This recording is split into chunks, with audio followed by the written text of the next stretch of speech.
ప్రభాస్ గారి Adipurush cinema negative టాక్తో కూడా collections వైజ్గానైతే దుమ్ము దుమారం లేపుతుందనే చెప్పుకోవచ్చు. ఆదిపురుష్ సినిమా రిలీజ్ అయిన అన్ని చోట్ల నెగిటివ్ టాక్ రావడంతో సినిమాకి కలెక్షన్స్ అందరూ అనుకున్నారు. కానీ ప్రభాస్ గారి స్టామినా ముందు ఏ నెగిటివ్ టాక్స్ కూడా పనిచేయలేదనే చెప్పుకోవచ్చు. రివ్యూ ఇచ్చిన ప్రతి వాళ్ళు సీజీ ఎక్కువైందని ప్రతి ఒక్కరు అనుకునే ఉన్నారు. మూవీలో గ్రాఫిక్స్ ఎక్కువ యూజ్ చేశారని ప్రతి ఒక్కరు చెప్తూనే ఉన్నారు. కానీ మూవీకి ఫ్యామిలీ ఆడియన్స్ ఎక్కువ అవడంతో ఈ 3 రోజుల కలెక్షన్స్తో దుమ్ము దుమారం లేపిందనే చెప్పుకోవచ్చు.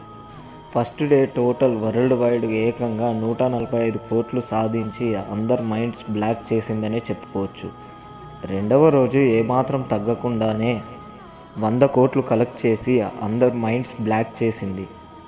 రివ్యూస్ ఇచ్చిన వాళ్ళందరూ నెగిటివ్ టాక్స్తో కూడా ఈ కలెక్షన్స్ ఏంట్రా బాబు అని తలకాయలు పట్టుకునేలాగా ఈ మూవీ కలెక్షన్స్ ఉన్నాయి. మూడవ రోజు ఏకంగా 100 కోట్లు గ్రాస్ సాధించి మూవీ అందరి మైండ్ బ్లాక్ చేసిందనే చెప్పుకోవచ్చు.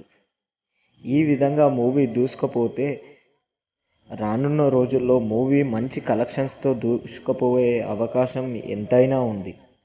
మూవీ టార్గెట్ 250 కోట్లు కాగా ఇంకా వర్కింగ్ డేస్లో ఎలా పర్ఫామ్ చేస్తుందనే అందరూ ఆసక్తిగా ఎదురు చూస్తున్నారు. మూవీలోని కొన్ని డైలాగ్స్ చేంజ్ చేసినట్టుగా ఓం రావత్ గారు కూడా సోషల్ మీడియా ద్వారా తన ఒపీనియన్ని షేర్ చేశారు. మరిన్ని ఇలాంటి వీడియోస్ కోసం మా ఛానల్ని ప్లీజ్ లైక్ అండ్ సబ్స్క్రైబ్ చేయడం మాత్రం మర్చిపోకండి.